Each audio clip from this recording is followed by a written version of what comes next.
When I reach a stage in my life as a youth, seeking knowledge and wisdom about the earth and creation. Seeking many places, you know, talk to Christians and read up about Muslim and Buddha and all different type of things. But being a youth who grew in Jamaica, I feel say one's spirituality is out of the life where you live and the reality of your existence, you know. Rastafarianism in Jamaica has a lineage, a root of, say, at least 250 years before the 1930s. It's a natural mystic flowing through the air. Yeah. Absolutely. Yeah. Absolutely, because the social phenomena is too consistent around the world to be mistaken for anything else. True. Amazing, amazing, and has always been. Now, the most recent upsurge, for lack of a better word, in Jamaica, the Rasta phenomena is more of that. More of that, essentially, at the core. Man didn't have a job and man couldn't even provide bread in no means and ways, you know. Go into different ones and they will give you, and when you do hear the shout behind your back in the grapevine, you hear your name calling, you know. So I could have go to this place, I could have go and get something to eat and words that soothes the heart and words that make a man strong. It's from the Rastaman, you know. We have to feel out ourselves and answer our own question in ourselves, in everything, whether food, lifestyle, you name it, the type of relationship with your woman, everything, you know. The personal liberty where you have to answer, you have to seek answer for yourself, from your God or from your Creator, where set your heart and mind at ease. One had never really come to accept Rasta before the great King Bob Marley, who Father sent to reveal certain things. Because Bob Marley is still a baby compared to some great-great-grandfathers who were real Rastas. You know? But it takes probably someone to study musically in order for one to really accept the greatness of Rasta. But Rasta has always been great from way back then, because people who had been through so much persecution and so much fasting has spread, you know, against them. And still, every time you meet with a Rasta, you know, it not really spread no hatred. It's just one thing you always get from a Rasta, is love. You don't want to Rasta roots? Roots? Roots. Some of my roots.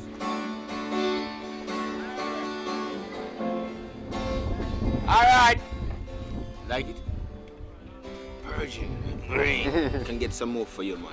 Bob Marley's always a doorway into Rastafari. Still, you start to get into Bob, start to feel the music and feel him, and you say, what's this guy all about?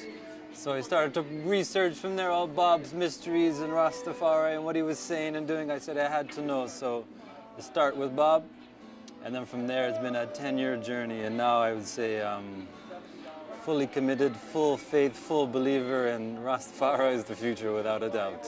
No turning back. Really, Rasta is not really something that you become, really. Rasta is really a growth. Rasta is a heights that you reach after you've been through certain persecution and, you know, and rejection and getting to know oneself. I was grown up as a Catholic, and I didn't feel right. I had questions that did not sit right with me. For example, in elementary school, when we would have to go for confession in front of a priest to confess our sins, I'm like, why must I go in front of a next man to confess my sins? I should just pray to the Almighty and ask for forgiveness. And also, I saw that as blasphemous, because if the Almighty says, put no other God before me, then who is the priest acting as? Why is the priest there? I went to a Catholic school in Barbados, and Christianity never really moved me like that. You know, it all seemed very separated from life, very judgmental, very dogmatic, you know. And it's only after really diving into the Bible myself, that's one of the things that started heading me towards Rastafari, because I found a lot of Christians read the Bible like piece. They read a verse here, a verse there, a verse there, and you can't read any book that way. You got to read from front to back. So that's what I did, and that's when I really caught the main storyline and the main message of the Bible. So when I read the Bible now, I start looking to the community around me and see if I could identify them soul there, them people there, them personality there. Like if I could see a Peter, if I could see a Saul, or if I could see a Jesus, or if I could see a Moses, or in the personality them around me. And when I start look at my world, them way they know, and I start look and I say, so wait, who are the Roman soldier them that coming like the police them? And I work for Pharaoh, which is the government forces and thing. And when I look around me and I say, well, who are the spiritual man when I say I live? Because I see the scribes, I see the Pharisees, the Sadducees, I see all kind of church people.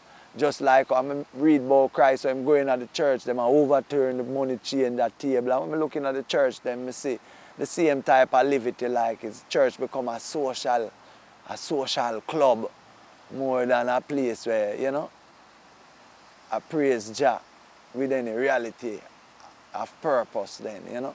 Not every church, obviously, but on a whole. Started out way out, you know, with a lot of things, you know, but through the realms of time and through the tickles and the thorns, you had stumbled and make it and found your way, you know, because I was born in the east of this country, you know, and moved to the city as, I would say, a teenager, and developed skills, pattern, and a trade in other sense. You know, then learn about the foundation of the Black Christ and decided to take interest in what it's all about. So I came, and this is a true design of my heart. I actually didn't set out to become a Rasta. I really set out on what I perceived then as a quest to find God. I had received a book from my daddy about science of mind. So that got me on a quest for a living God. So I didn't really set out to become a Rasta. I was always very interested in Rastafari by seeing how it affected people and the strength it gave them. Me, myself, I personally had a revelation one day when I was smoking some marijuana sitting by the beach, and then the revelation really, I started to feel the vibe that everything in the universe was connected, and I seen how all these things that affected me and all these things that influenced my life were there for a purpose, and that's when I really got to recognize the true significance of Rastafari and its meaning. I think. See your eyes, I think you're supposed to be asking a harder question. Okay. Such as? Okay.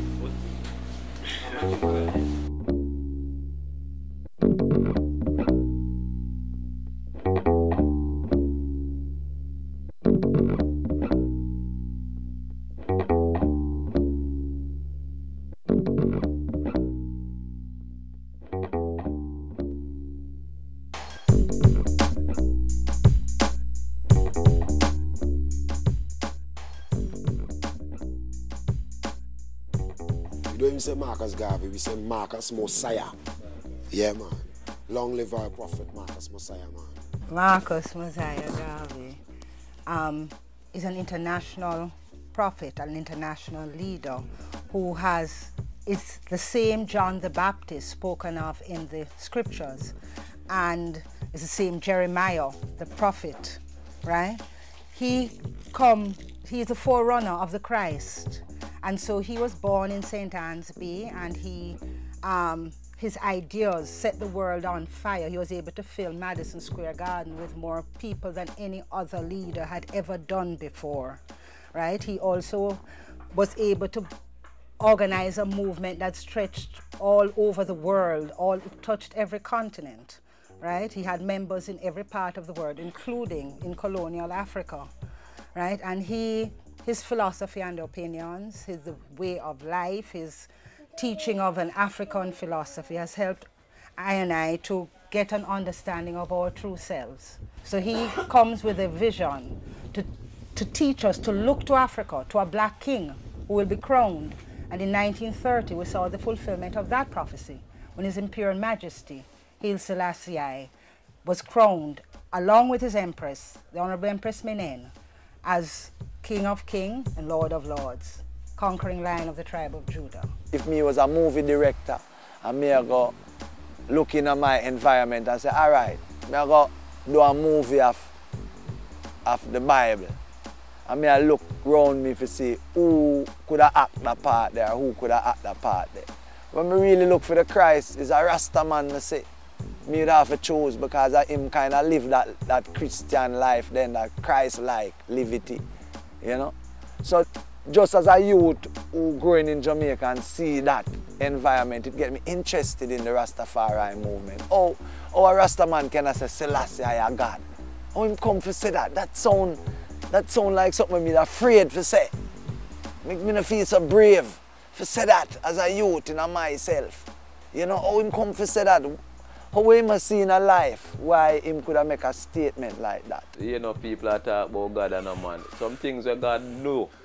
When Christian world, especially, me I talk now, find out say so God they real, and I go just tumble down.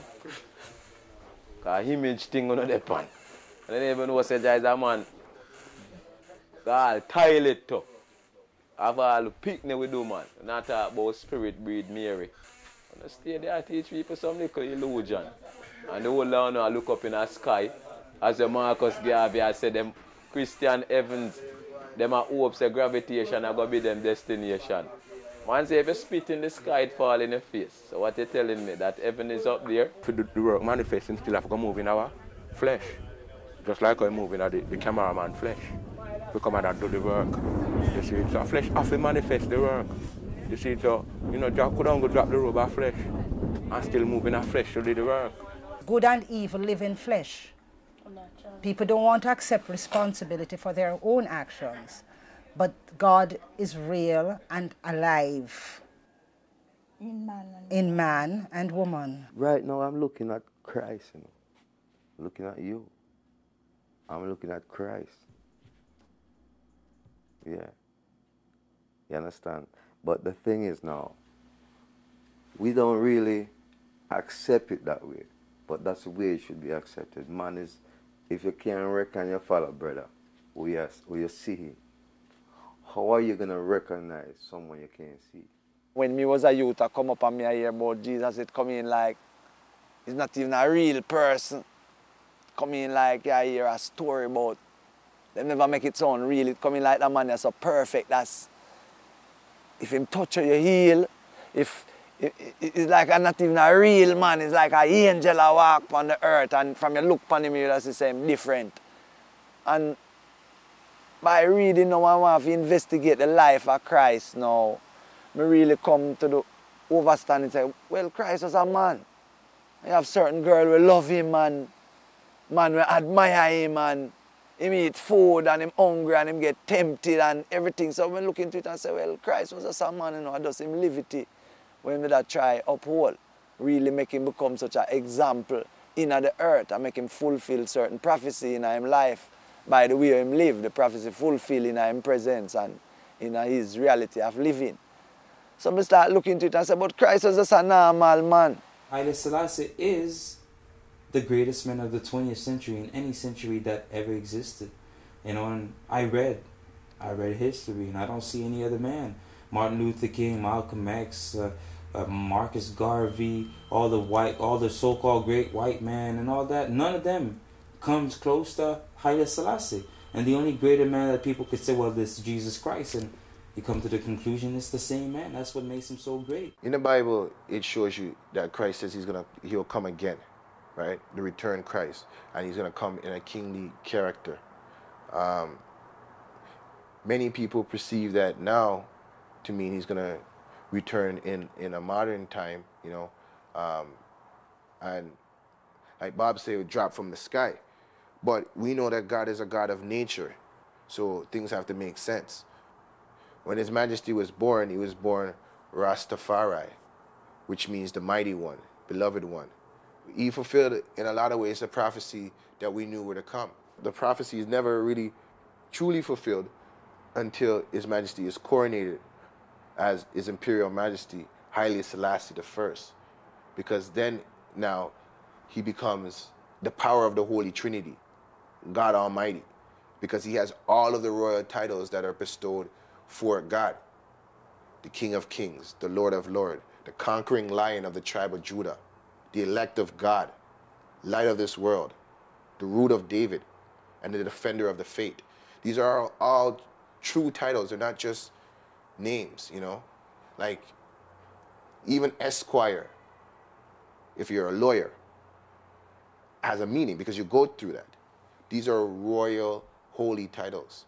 So we knew it was him. And then his humbleness, his meekness, his true love for God and the church, more and more lets us know it's him. Because when he comes now, he says, "You shall know me by my voice," you know, and the works that he does. He's not going to speak of himself, but of the Father. So the many great miracles and works that His Imperial Majesty does and did lets us know that he is the chosen one. He is the Christus, Christ in his kingly character. This time in come Christ in his kingly character, because Christ didn't shroud as no king. Christ shroud as a savior. You see? Yeah. So His Majesty now come now and fulfill the kingly shroud. Christ in his kingly character. Him just come and live for him life and prophecy when man make from many years before him come. Just fulfill upon him. I never him want that, I just how Jah work it. So with a new knowledge then now, I man look into it and say, well, I must something in the same formula. Why the Rasta man say, Haile Selassie is Jah. Because maybe in those days, if you did say, Jesus is Jah, they would say you're mad just like how the Rasta man say Selassie is Jah. Because to them, Jesus was just a little carpenter's son. Mary and Joseph's son will live round this and ramp with the picnic them out this and I know him from him a boy, how you for come say my God. As much as white folks or the Gentiles or the heathens don't really necessarily directly believe who he is, they wrote about him, they took pictures of him, and I think you and I are smart enough to read the accounts to realize that they're not speaking about a regular man. They're speaking about a man that's way higher than you and I, and even our parents. And in my books right now, and everything that I've read and searched, the only higher man than every man that I know is God. And he's a real man. He's a true man that lives the life of a man through the loins and genes of us humans, and born out of a woman from the first and second coming. So I know these things of a true thing, you know, and of a fact, you know, because I don't deal with facts in a jungle. See me I say, that's right. See me I say, And the reality, Rasta man deal with rights and reality, you know. Diana is realistic person, you know. Diana is not no unrealistic person, you know. And I don't deal with delusion and disillusion, you know. And no stargazing and no sky gazing, you know. Yeah. I worship a man, you know, which is Jah. Rastafari, yeah man. The Bible says when him come, it's going to be like the coming of him, the whole world are going to see it right out there from east to the west. It's going to flash like lightning across the sky. The same thing, newspaper do it. Radio waves flash it across the sky. TV wave flash it across the sky like lightning. You out there American watch the coronation of Addis Ababa. Same time it a go on and all them things. So me just look into it and just say, another strange thing. Another thing where I have to go prove by, I have to go see something lift up off a ground and float before I believe it. And that's a natural thing. Where if I just look and see the reality of it, I just look and from me see that, I say, I man, see what the Rasta man I say. So Selassie, the King of Kings, the Lord of Lords, the conquering lion of the tribe of Judah. Earth rightful ruler. In this time him come to open the book and loose the seventh seal. So what the work of, what that mean? Open the book and loose the seventh seal. Him come that is going to be earthquake in diverse places, flood, all kind of things are going to start happening. That's what them say when the Son of Man return in him glory. And them things, now we see them things there, wars and rumors of wars, pestilence and famine.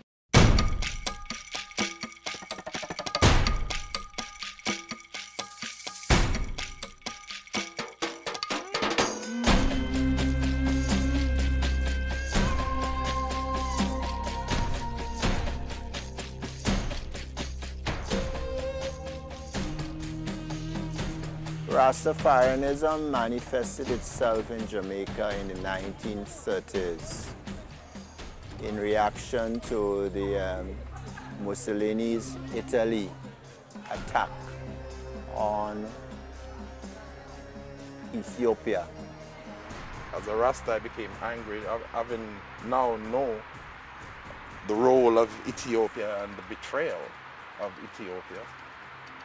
You know, so I just said, okay, if they're doing it that way and our people don't know about the history, I'm gonna put it together. So I went and I bought the largest piece of canvas down at Spadina, got all the paint, and I sat there and I started to make, the first sketch I made was Ethiopia. When Mussolini invaded Ethiopia, it was a sign of aggression. His Imperial Majesty went to the League of Nations and made a plea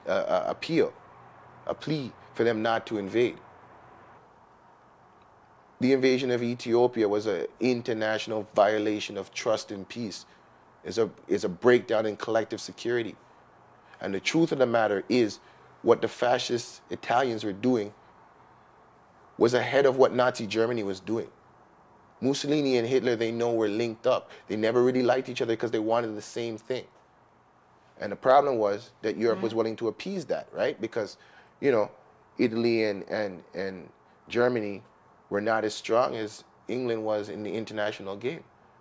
So, in a way, they wanted to give them a little piece of this and a little piece of that. And it wasn't until, you know, we know that they started moving on, you know, their interests, certain parts in Europe where they now started to see the fascists as a threat, that they woke up. But, you know, World War II was a world war, and I feel it's important for them to recognize the African contribution to that war.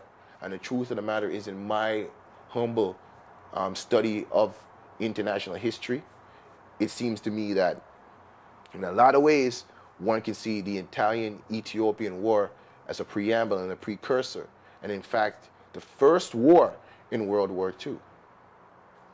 Because, again, Ethiopia was part of that collective security. Two members invading each other, that's a breakdown in collective trust.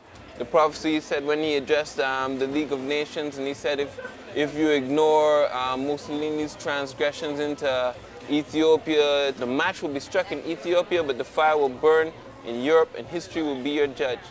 And as he said it, the World War II was really started in Ethiopia, but it resulted in 6 million European Jews dying, as well as many other people. And history was this judge. It came to destroy the foundations of the League of Nations, which later built back itself as the United Nations. They thought that they could betray the only independent nation in Africa, Christian Ethiopia, and that everything would be all right. There wouldn't be no war. They were wrong. Lion of Judah was right. That's why he prevailed. And that's why he could celebrate a victory. And that's why we, as Rastafarians, can celebrate his victory. She is a Bible nation and described in our Bible as the foundation of the Lord. That is why she's Africa's only independent nation up to that time. And the war had to be fought to decolonize. You see the Grim Reaper up here? Means decolonization, the death of colonial rule. Even though they wouldn't give up the rule, they would fight. Even until today, they were still, hasn't given up full rule. They give over some power. But they're still running the country without direct rule. They do that through other means. Ethiopia had prevailed. If we had a different learning, I think, then we could celebrate the victory of the Lion of Judah. Because his victory was about celebrating in the spirit of Christ and do not reward evil for evil. That was part of his victory. But one other thing I want to mention, at the end of this conflict in 1945, all these people took retribution against each other, even today. Last month you saw on the news, the Chinese were stoning Japanese cities in businesses in Shanghai because of that war. Nobody showed mercy, nobody showed forgiveness. Only His Imperial Majesty Haile Selassie I. Our Imperial Majesty brought new light in how to treat an enemy, with love, which is what the Bible says. His Imperial Majesty taught respect for each other, collective security, international peace, coexistence, economical trust where there's free trade amongst countries. You know what I mean? Where man is learning from each other, because there's a positive feel to man. There's so much we can learn from each other. You don't have to really deal with the destruction of one another, And Rasta don't really teach that. As you can see, I grew up more Rasta. And Rasta is love. One prayer that my grandfather always said is Kibubuako Erekodele. We classify this place as a bush, okay, a place of work. And we have to bring all our people back home. One day, all blacks shall be in Africa, where we belong. And Africa shall hold and unite as one.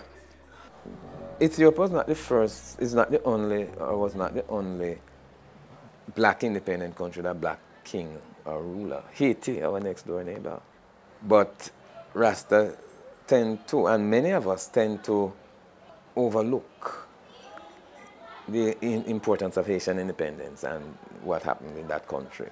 It was also an independence day from 1802, or 1804, sorry, with black leaders and a black country. But I've never heard of anything in which the Rastafarians are sympathetic or empathetic towards the Haitian situation. You're talking about race consciousness, you're talking about oppression and repression and suppression. And look on how the white world treated Haiti after its independence in 1804. Even up to this day. So then that gives us a situation in which we ask ourselves, I think Rasta could have done or could be more focused on what's happening locally. Well, I think the repatriation is symbolic. Each person has to repatriate in their minds first. It's a psychological thing first. So repatriate, find Zion inside of you, find the emperor and the empress inside of you, repatriate Africa inside of you first. And if you make the physical journey, that's even better. In the future, many of us will find ourselves repatriating back to Africa, but smaller works have to start first, and the individual spiritual works start first. So that's what I say. I don't say, everyone pack your bags and go to Ethiopia. No. Home is here. Home could be Jamaica, Trinidad, Japan, England. Do it spiritually first, and then the rest will follow still, The Bible shows you that we're children of Israel like grains of sand. So, who's to say my real roots could very well be somewhere other than Canada. And I love Canada, that's not a slight against it, because Canada's what I know. And it's brought me this far, and it's made me in a large way who I am. But there's a call for me to my homeland, you know, and that's Africa for me. Going home to Ethiopia, to a black country, black king, black governor, black people, you know, it's more or less akin to the same thing. But the unfortunate thing is that they don't want to be remaining in the society, which is their home. Many of them went to Abyssinia, to Ethiopia, in the 1970s, but they were disenchanted. They came back home. Going to another country, you don't know the language, you don't know the people, you're not accustomed to the culture. You're going to suffer from a culture shock, because although we have the same color, we might not have the same culture, and that can cause some degree of culture shock and disappointment and disenchantment. Whereas you stay right here, where you are, you can make a lot in terms of that cry for social justice. His Imperial Majesty gave the Rastafarian brethren an area in Ethiopia. In fact, that's where this brethren here, Neville Garrick, who was the photographer for Bob Marley and the Wailers, he lives there now. He gave us an area called Shashamani, which is, you know, not totally the size of a province, but it's a very large area where every Ethiopian, you know, home and abroad may go to. Repatriation is the most significant thing to a Rasta man. One aim, one God, one destiny. Ethiopia today, Ethiopia yesterday, today, and tomorrow. You understand? This is the value that I hold deeply as a Rasta man. Repatriation is one of the most powerful things could ever happen to the black man. Who built the West? Who built the buildings? Who dig the road? Who take care of the children? Who cook the food? Who plant the fields? Who do all these things? Is these people could do that for themselves? No. So black people, pull your socks up and get ready. We are ready to leave out of this western, desperate, barren land. There is no good down here. The man said the only good is for us as a world of people is international freedom, redemption, black international repatriation. Set the black God in flesh. Holy Emmanuel I, Selassie I, Jah, Rastafari. Until this be achieved, then we will know we will have no world peace upon this face of the earth. Really, Jamaica really not gonna be my, Jamaica not really my destination. Because the West, I got destroyed still, and Jamaica is in the West. A lot speak about repatriation, and they have to keep in mind that if you're unproductive here, then you're going to be unproductive when you get over there, because you have to step out of that mindset. We have to have a plan to go back to Ethiopia. We can't just go down there and sit down. We have to have a plan, and my plan is, while I'm studying natural healing, my plan is to go there and open a hospital. Spiritually, yes, of course. I vision see myself in Ethiopia more than one time. So from the spirit is there, I know say the good is going to be there, but the body will go to the cemetery. So I know deal with body, a goodie we deal with. All over the America, a reptilian them, the whole of them, and the Indian people them for own America. Them red Indian, they want it, but them driven back across the border going to Azteca over Mexico. And them people and the Ottawa Indian them in Canada, and them control America for them place. So in time to come, where we say, Ethiopia for the Ethiopian, China for the Chinese, India for the Indian, and Europe for all white man, woman and picnic. The man say this one for go back. So we want ship. Man say ship in the harbor. You see, because the man said the only development for black people down here in the Western Hemisphere in this diaspora. Whether you live at Jamaica, St. Lucia, Antigua, Barbados. You couldn't live at Canada, America, or England. The man said, anywhere there in the West, you're a slave. We didn't buy a ticket to come down here. No. Naturally, we come down packed like sardine in a ship. So naturally, we want to go back home. It's not only a few of us. We are here chanting for the whole world of black people to go back where them come from. Because the Empress say, China for Chinese. They have to have their repatriate too. India for India. Europe for Europe. Africa for us, the slave children to go back home. So if me buy a ticket, and Sister Sharon cannot buy a ticket, I go into Africa and I leave Sister Sharon and for our family. And now somebody come down here, the whole of it come down here packed like sardine. You understand? We don't expect to go back up packed like sardine. The Black Star Line,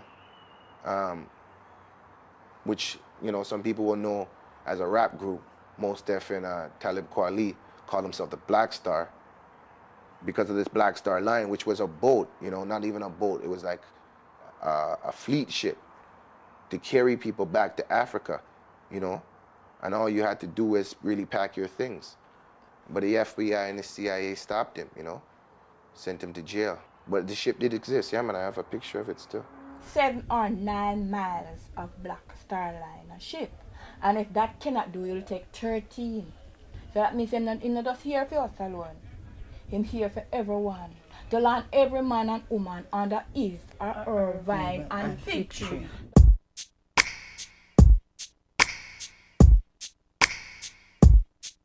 We know that there's a universal interest in Rastafarianism, a universal interest in the music of Bob Marley, etc. So what we're looking at has appeal, you know, to people across races, nationalities, globally.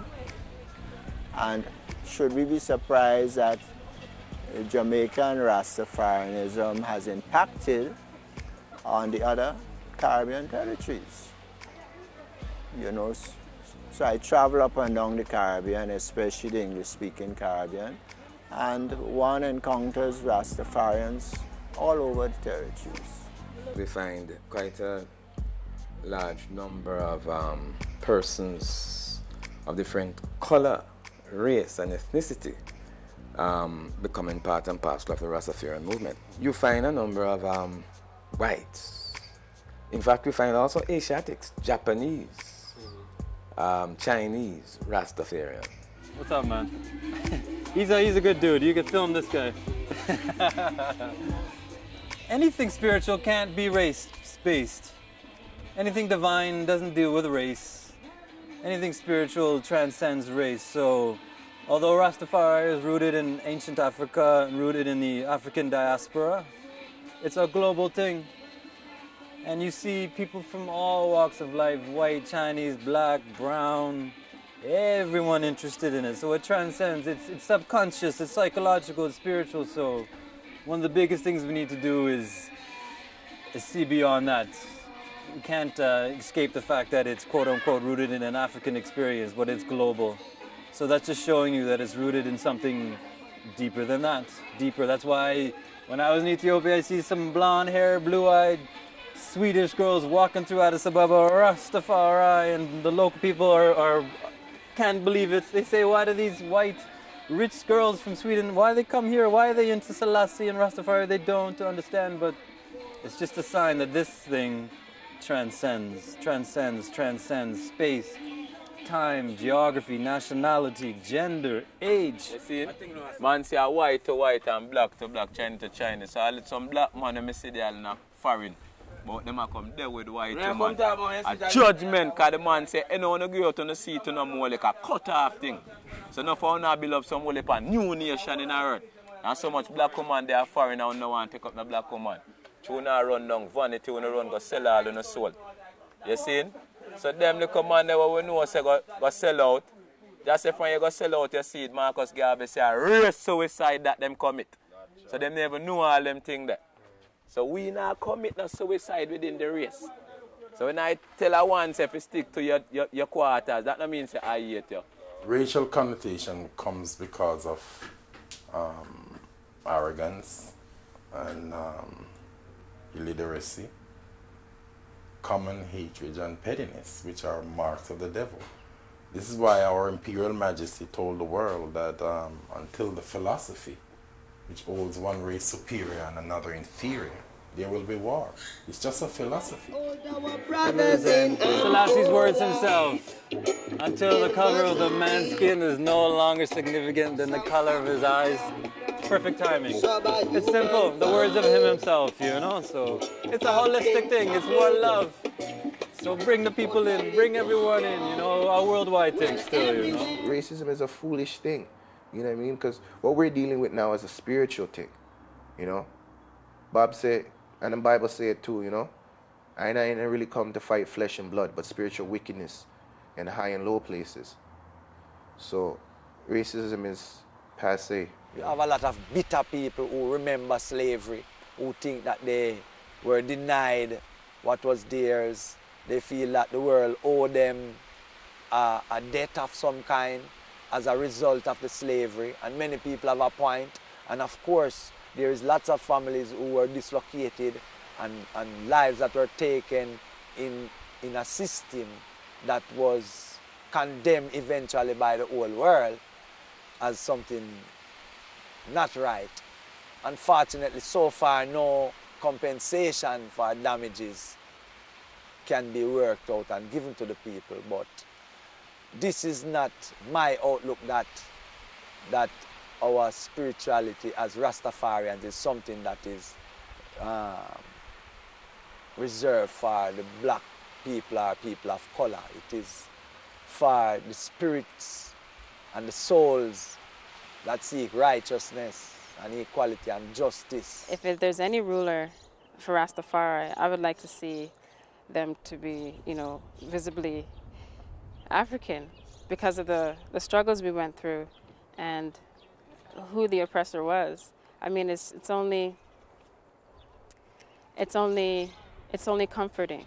His Majesty taught us that racism is not a thing that can exist. You know, man is equal to all, and race doesn't really exist. You know, because remember, Christ came for the Jews and the Gentiles. You know, so race is a thing where God created it, and man is the one who tries to separate it. You know, and I don't really subscribe to that. You know. Well, of course, there's racial barrier by people who construct racial barrier in their consciousness. But how could the worship of the Creator be a racial thing when the Creator created all race?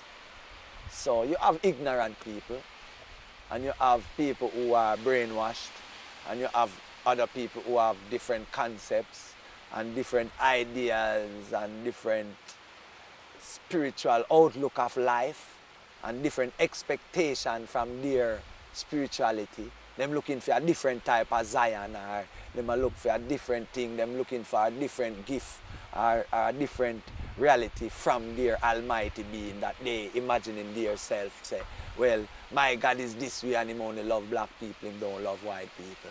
I can't stop a man from imagine that. Him have his own imagination. You see, in my reality, that is not a reality.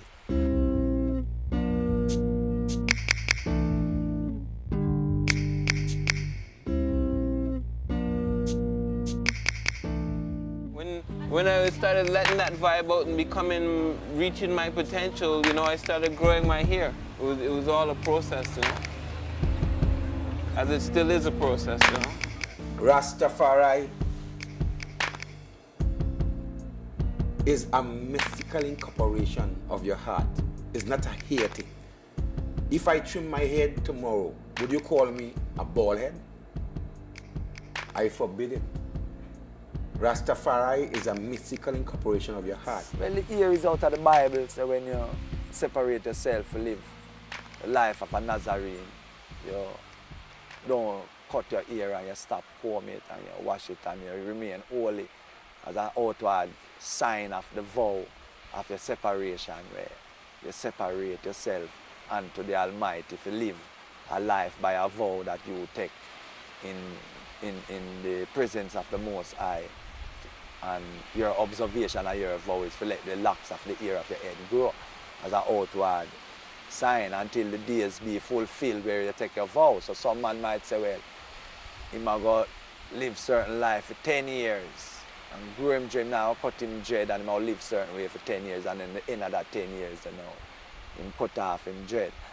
So you see, some man take a vow, say from this time forevermore him now cut him dread and he might live certain way, you see. So that is the real origination of the locks. But nowadays you can go to the hair salon and get a dreadlock style. So it become a hairstyle now. But for the real Rasta man, him don't trim the hair, him don't shave him beard and those things, don't use coloring in him hair and that type of thing, you know, to enhance his physical appearance. You know, it is an outward sign of your naturality, the way God created you in your perfection. If you allow your ear to grow on your chin, you let it grow because you believe it is part of your outward sign of your perfection. In the last days, my children will be known by my name upon the forehead. And the children of Babylon will be known by his name upon their forehead.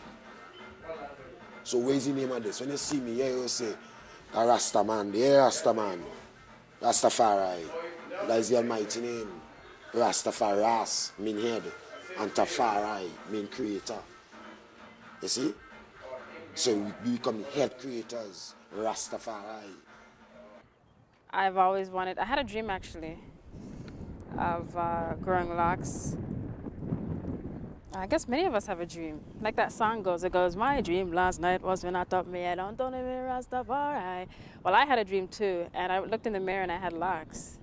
And, you know, it was just in me. I just had to do it. And I call that a calling. I don't call anything coincidence, or I call that a calling.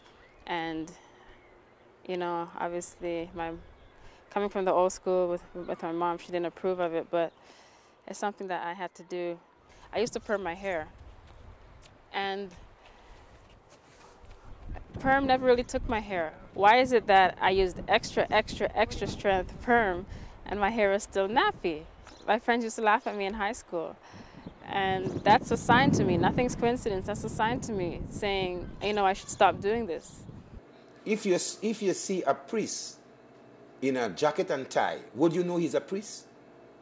No. If you see him with his tunic, one time you see he's a priest. That's why I decided to grow my hair. I could have be underneath and trim my hair and say Rastafari and be free. I am a lion. I am dread. I'm standing up here and let you know Rastafari is a mystical incorporation in your heart. You don't have to have a dread to be Rasta. But if you mean Rasta, you have to show people you are Rasta. And let people see what you stand for. It have complications. It have jobs. But you're out in the West, so therefore you have to trim your head and humble. You have to creep to crawl, or crawl to creep. Not me, I'm not creeping, I'm not crawling.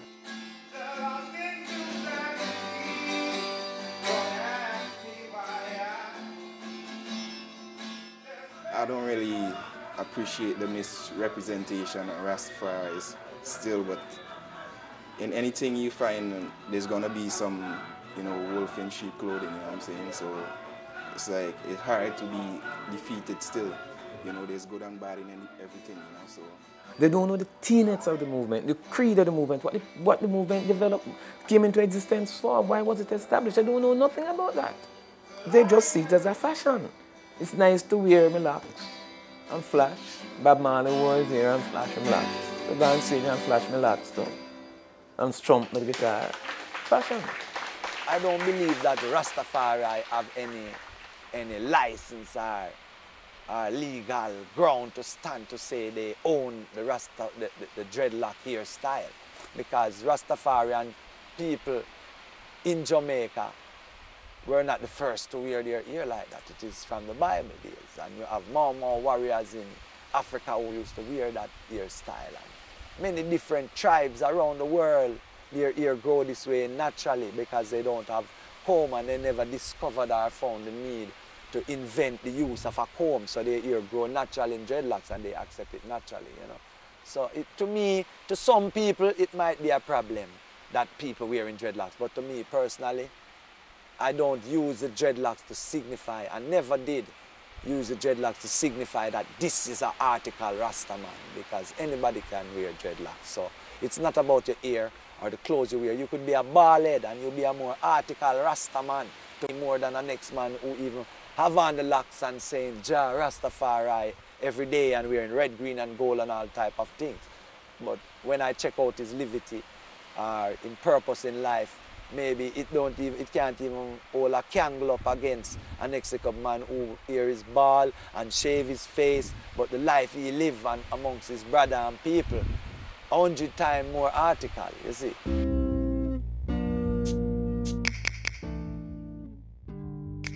My reason for my turban is,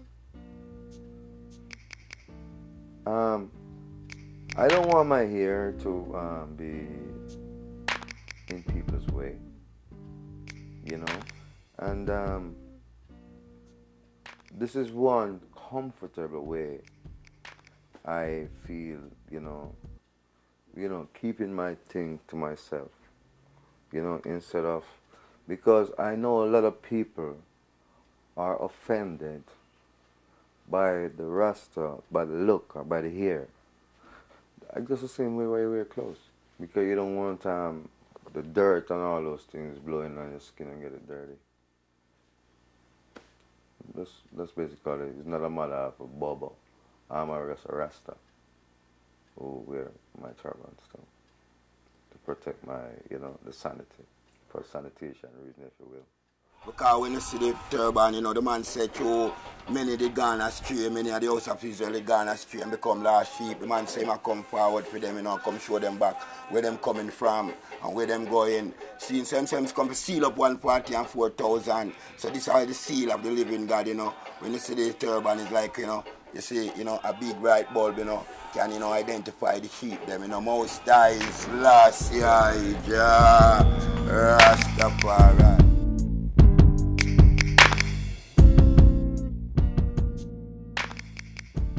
Can't be Rastafarian and not have a Rastafarian that, you know what I'm saying, a Rastafarian that is vegetarian, vegan. For the main part, the Rastaman guided from the Bible, because the Bible tell you in a Leviticus a long range of things what thou may eat and what thou shalt not eat, because it is unclean unto you. And that really form the basis of the Rastaman diet, you know. Thou shalt not eat of this, thou shalt not eat of that, thou shalt not eat of that, because it's unclean, you know, for do this, you know, for do that. And basically the Rastafarian movement adopt that as the guideline. Now in there, it tell you say you can't eat cow, it tell you say you can't eat goat, it tell you say you can't eat sheep, you can't eat, it tell you a long list of things where you eat. But traditionally, Rastaman are really known as a man who eat them things, because most people view Rasta, and rightly so, as vegetarian, because most Rastaman shun eating of the flesh. Because of many instances in the Bible where you read of vegetarian story of people who only eat vegetable and it work out better for them in the Bible. Many story, you know what I mean? So it's like something we adapted, and it's not only Rasta.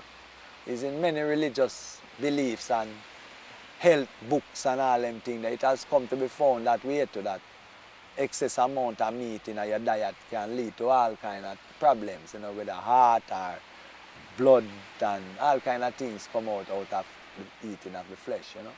So, but again, for me personally, I don't care where a man wants to eat. I eat where I eat. I have my guideline. I eat fish and vegetable, and I live off of that. There was a time when I used to eat chicken. I'm not rule out so I'm not going to eat chicken. I'm not going to rule out so I never eat a piece of curry goat or a piece of beef. I want to rule out them things out of my life, because I don't know what the future can hold or what position I find myself in, or what Jah really lead me into, where I might find myself in a position where I eat them things there again. But right now, I don't really eat them things there. But I don't hold it against a man if he eat them, you know. But I just guide my livity by the Bible guideline and what make me comfortable and what make me feel healthy.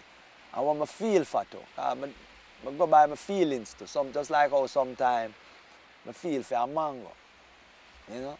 Being a vegan came about before being a Rasta, and I'm a vegetarian. I don't like the word vegan because that's a Western word. I mean, vegetarians in this Western society still eat fish and eggs and stuff like that, and it doesn't make sense. So I'm a vegetarian. I don't eat anything dead. I eat mostly raw foods now. The Rastafari is all about the progress and fulfillment, you know?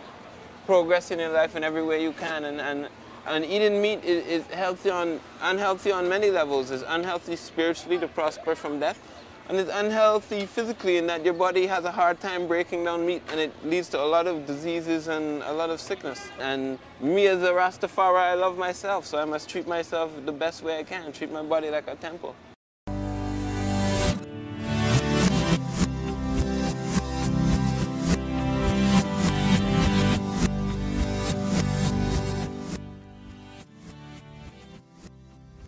The herb plant is a plant where it has been proven to enhance creativity and to encourage and stimulate discussion and thought. So I use the plant really, you know, as a spiritual gift that comes from God, where it was given to Solomon, well, given to I after Solomon, because elders have taught us that the plant really spun from King Solomon's grave. And history has shown King Solomon to be the wisest of all men. So we see the herb plant as the weed of wisdom, you know? Herb is not as a thing where it's like a hardcore drug, you know? They should be worrying about those things, those drugs that they create, not the plant that God gave us. Herb is the healing of the nation. You see, when I smoke the herb, and I get inspiration. Strong inspiration, because you see, it's a form of some people that say sacrament, you know. So I sacrament, make it as a sacrifice within I self, you know, spiritually, you know. Holy Emmanuel I, Selassie I, Jah, Rastafari. Yeah, Psalms 104, you know. True. God gave the herb for the healing of mankind, you know. Therefore, the herb never do mankind a great harm, but to, you know, furnish our health, you see, and give us a wealthier living, you see. So, from it's not destructive to humanity, therefore, I will promote such an entity. Yeah, Rastafari. Man say if you not smoke herb, you know him not trust you, you see? Inspired to do good works, you know? Yeah. True. Good deeds. Good deeds. Yes, yeah. That's right. How could that be a wrong plant, ain't it? You know what I mean? Because it supports your brain, and from the mass of people who use herb, you know, and peacekeeping people in the world, you'd have to get, you know, take the benefit of the doubt to know that herb is a goodness and a healing for mankind and not a just destructive element. They use pot, ganja, as part of the worship. The Hindus use ganja. They were the ones who introduced ganja into the Caribbean region. Oh, that's where it comes from, India. Yes, for their religious purposes. But it was never seen as a dangerous drug until a black group started using it. Well, a Negroid group, Afro-Jamaican group started using it. And it's criminalized, isn't it? If they catch you with a spliff, you go in a prison. If they catch you with £100,000, you pay a fine to that extent. There's a stereotype that, you know, all Rastas smoke weed. That's not true. I don't do anything that I don't know much about. I know it heals and whatnot, but once I see that it manipulates my mind, it manipulates the mind and causes someone to act differently or on a high, I have to really research that before. And I've never smoked it before. And like I said, I don't do anything that I don't really know much about. Well, marijuana, this is like a holy sacrament. Now I want to say this. Not every Rastafari smokes marijuana. That's upon the individual. But marijuana tends to be something which opens up your mind and opens you up to certain spiritual vibes and helps progress your thinking. Sometimes marijuana takes you a little bit away from your emotions and gives you a more objective view of things. People know say you're not a herbalist, yes, but they never say you're a smoker. So them still can't say me smoke herb. And me have to tell them that. Say, yes, I do. I smoke herb. I smoke the highest grade. You know? That me smoke every day. I eat surround me. You see? So if you ask me what me smoking, me I go tell you the ice. And herb no do no want nothing. Me the man say herb mad you. It's a mind over a matter thing. If you smoke herb and you find say too much for your meditation, you have to leave that. That's why enough of them can't manage the herb, them go end up as snort coke. You understand me? I say. But you know depend that. The man say the Yankee bun coke, him bun chillum. You see? Glass pipe, but I bun chalice. So when you smoke chalice, you can't keep no malice. Because you're living in the King Palace. So that's so it's said. You see, so herb is not a joke thing nor a play thing. You see, it's a meditation thing. Now I use it in I tea, and I make I roots with it. You know? Yeah, man. Steam it all in a vegetable to greens. You know, but only we alone can manage it. Because right now, I steam all some greens with all some high grade and that you find say just knock out and you never know they knock out. Yeah, man. So, as the priest show you say that's a sacrament, man, the man say the fire. So I and I the fire, I have to keep the fire burning. You see? Blaze. I'm not talking a wildfire. You see? Yeah, man. Like the Father himself smoke herb. What is meant to be and what is two different things, you know? So, even myself, I'm guilty of that, you know? Like, the herb is used now more recreational than it used to be, you know? And how it should probably be, you know? But every man has to know his own vices and his own limits and those sort of things. So, it's used differently, you know? Because back in the day, they used to have what they call like a kuchi and a chalice, you know? And you would smoke it with like maybe 4 or 5 men, you know? And you give thanks and praise that the Nyabingi drums play, you know? And, you know, you pray and you dance and, you know, you live up, you have jubilation. But now, you know, you're living in the city situations and culture is different, things change. Plus they have harder laws on it now, you know? So, man smoke it kind of on the go, in a joint form, you know? And just like them kind of things, it sometimes encourages a man to do it more frequently and maybe 1 or 2 times by himself, you know? Yeah. Guilty number 1 of that.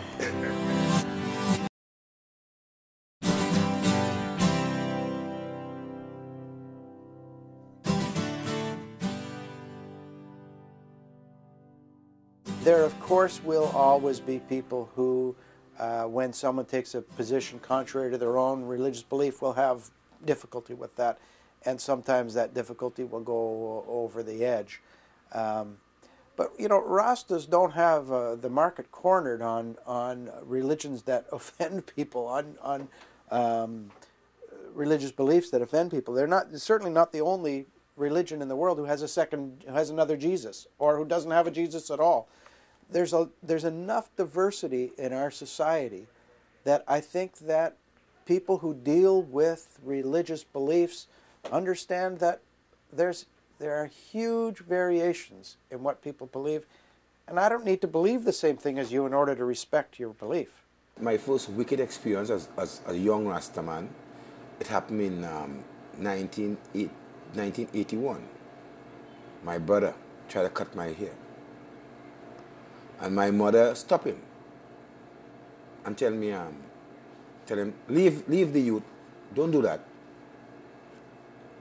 As my hair grow and my experience grow, my knowledge get broader. I see it was a satanic move. Unkempt hair, locks, beard, chillum pipe, Hail Selassie as God and all of those things have been seen as negative in the in society, the ideals of society.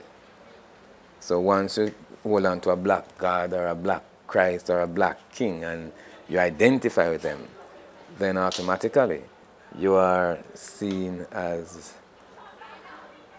not well adjusted. But whereas if you ascribe to a white king and white traditions and white culture, then you're seen as a well adjusted person. But I saw Rastaman, police kick Rastaman, trim the hair. In 1970, I see the trim Rastaman and I didn't have nobody Rasta here. All in the 80s, I see they persecute Rastaman. Up to this day, they still persecuting Rastaman. To have, like your brethren who hold in the camera, he have it wonderful because it's brethren like me who cut that grass that you could walk freely. There's enough propaganda, and it takes time to wrap your head around all the propaganda. It took time for me to wrap my head around Haile Selassie, the Ethiopian monarchy and the church, and all the disinformation. So once you peel through all those layers of lies and bullshit, then you get to the truth. So that's the first thing, and a lot of people don't understand Rastafari, so when they see you starting the heights, they say, what are you doing? What's going on with you? What are you getting into? You're smoking too much herb, man. You're out there, but they don't know. So the journey is tough. And it's long, and it's a transformation, but it's all worth it, you know? We all go through it still, you know? Even in Jamaica, even in Ethiopia, Rastaman walk through the streets of Ethiopia and still get a hard time. You go back to Zion and still get a hard time. So it show you it's only natural. It's part of the journey, it's part of the whole movement. We must face some kind of obstacles and things. One of the main reasons why I feel that people fight against Rasta is because it's strange to them. They don't really accept, they have the spirit of the Antichrist, which is that they don't believe that God dwells in the flesh. So it's hard for them to accept God in the flesh. They can't see the spirit of God moving through man in the personality of a human being. They don't accept that concept. So if you have a problem with accepting divinity in the form of a man, because of your concept of what divinity is. Them looking for divinity, they can't put it in the personality of a man because it make it too common, like God can't so common like just to be a man. God have to be something greater than a man, wherein there is nothing greater than a man still. In the whole world, in the whole of creation, man is the highest level. So what form God are going to take? He couldn't take the form of a bird or of a stone. You see, he must that the highest form he must go take a must in the form of a man. So if you can see God in a man, and that are the highest reality you are going to see God works in, because man do everything in the earth. So because those people might not have that belief in spirit, say God dwells in the flesh and can tread the earth as a man and have that divine spirit, they don't accept Selassie. They might say them is Christian. But if they were born when Christ was treading the earth, they wouldn't believe. The chosen people doesn't have it easy. We battling easy. We tradition easy at all. You know? We are chosen people. The only time we're going to get it easy is when the whole thing done. It's like a movie. In the beginning of the movie, you see a very interesting thing on a day, and you see ting, and then you're going on now. Coming on in the middle of the movie, it starts to get boring, no more action thing because more paperwork and court play and all this. And then at the end of the movie real good again. Because you see the fullness and yes, that's like A Time to Kill now with Samuel L. Jackson. You see that movie there? So it's so black people with the Rastaman tradition is. You guys? It's real trials and tribulation, but we victory is on that day, on that very day when the whole earth I go see the Lamb upon the throne, when he conquer the beast, his majesty and all his glory. You see? Every tongue, every knee will bow and every tongue will have to come. That is we joy. You see? That is the time we were right now. We don't have it easy. So the same way they used to fight against Christ in that time. In this time, them fight against the Rastaman because it's the same spirit that resists against Christ in 2,000 years ago. It's the same spirit resists the spirit of Rastafari in Jamaica in this time, in the world in this time. It's the same spirit fighting over the years, nothing has changed. You understand? So I man just come to the reality, say that's the reason why enough people who fight against Rasta. That is the reason why them fight against Rasta.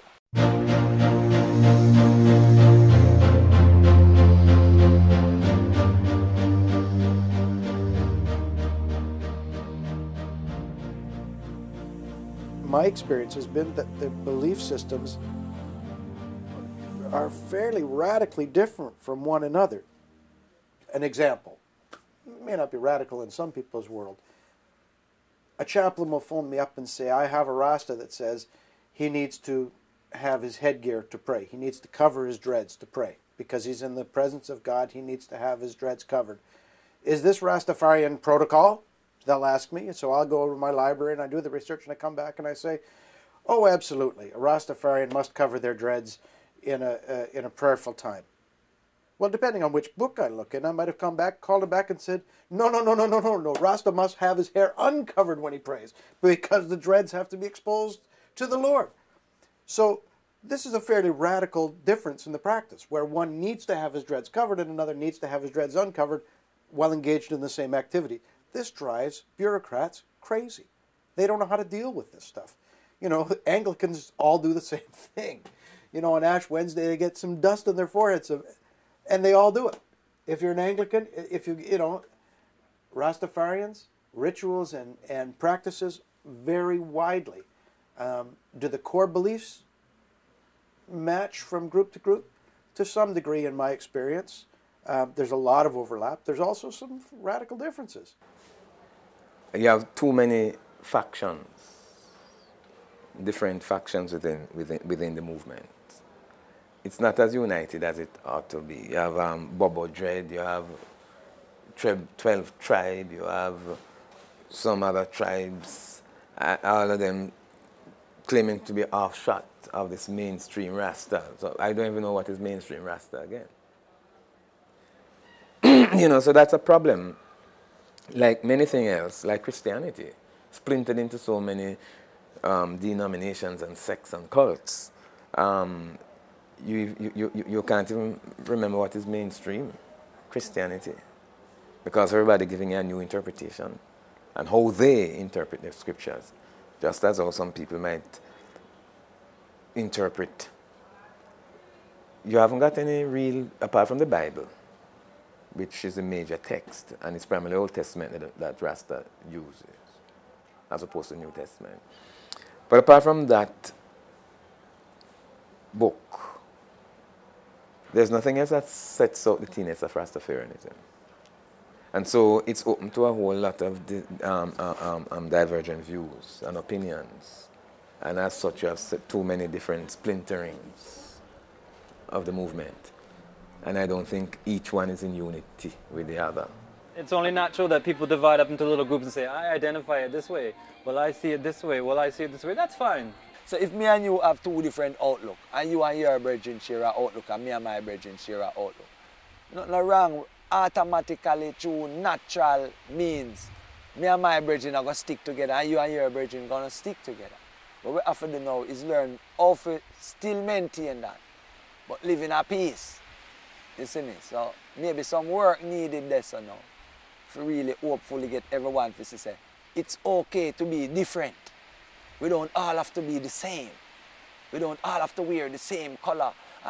We don't all have to wear the green on the top in the tam to be holy, or the red on the top in the tam to be holy. Or if we have a flag and it doesn't have a black 5-point star in the middle, it's like you don't respect me as a human being, because you feel there should be a black 5-point star, and the other man say it shouldn't be a star, it should be a lion on it. And you might have one that don't have a star or a lion. And because of that, you might face tribulation, pressure, discrimination. That we have to get rid of, you know, the narrow-mindedness, you know. But the fact that there is different camp, I see it as a healthy thing, because it makes the community a larger one. We all one still, you know. We all one, but 12 tribe, there's Bobo Shanti, you know, Orthodox, and Bobo Shanti, you know, but we all one, you know, we all hail His Majesty, you know, so. So in your mind, there's no division, there's no separation? Nah, you know, to me, there's no division, but, you know, to and I, in Rastafari there should be no division, you know. You see, but people there's individuals. We are all individuals, you know. You see, so there's gonna be some division, you know, in anything. If we don't see eye to eye, then how are we supposed to be liberated, and how are we supposed to lead others? If I say, okay, you come here, another person saying you come there, then we're going in our separate directions, then it's not going to work. I don't really see it as a fragmentation. See it more as a conglomeration, you know, of things coming together, not something split up and not separate. So I have to accept you for your good. I can't watch where you eat, or the color shoes where you have on, or whether you wear the red on the top or the green on the top. I have to wear you by the good way you do. I can't look for some little small thing. So I don't really have a problem with the different house of Rastafari. I love every Rastaman. I have good brethren. We have Nyabingi, we have Bobo Shanti, we have 12 Tribe, we have RMA, we have various little obscure organizations in small, way out place where have them own little ideologies. And I still embrace all of them as my brother. Because them basic ideology and understanding is of true the divine nature of His Imperial Majesty. Lead them to where them learn. So I accept where them learn for them and I say it's good for them.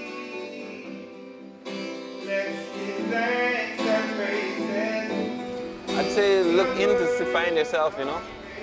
Don't ever fall into the trap of being a follower. Know what you defend and why you defend it.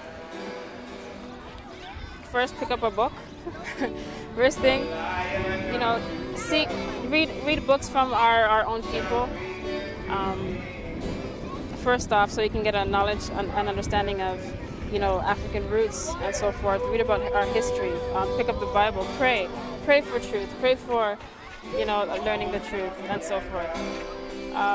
Once we're not connected with our spirituality, it's going to be difficult to accept the truth. Anything you do within yourself, a you and your life, that. Anything what I do within myself, a fear life, that. And that make I be who I is. So if a next man want to eat pork, you name it. A theme life, that can't touch this man. Come touch me.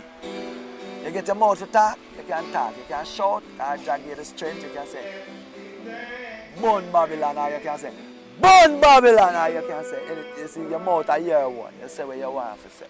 You know, no problem. See, you don't make people mouth opinion and them things they get to me. I'm a Rasta and a Selassie, you see.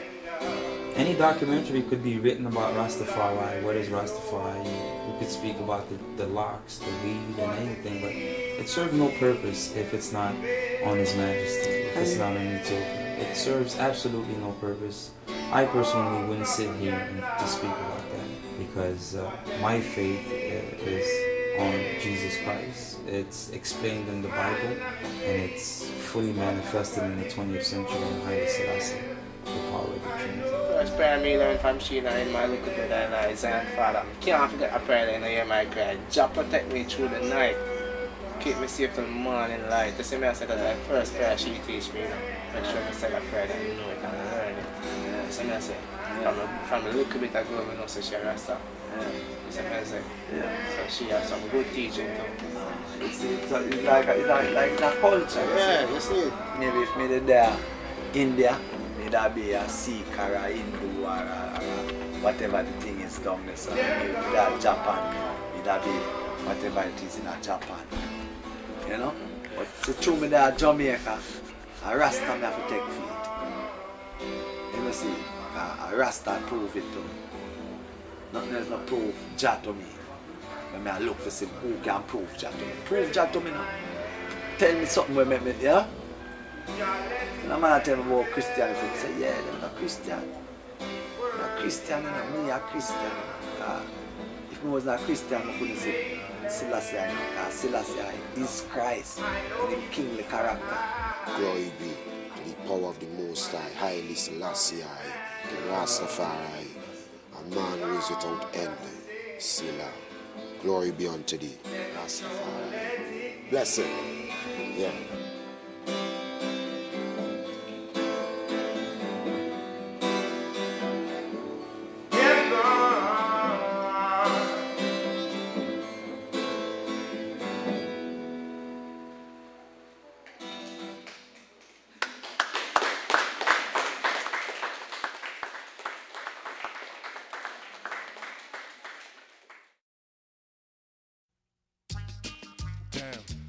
can't be wasting my day doing this shit. All day long. I mean, it's only 12 o'clock, but feels like I've been here. All day long. People tell me push this, lift that shit, till my back's hurting. All day long. You know what I mean? I don't think I can waste my life doing this shit.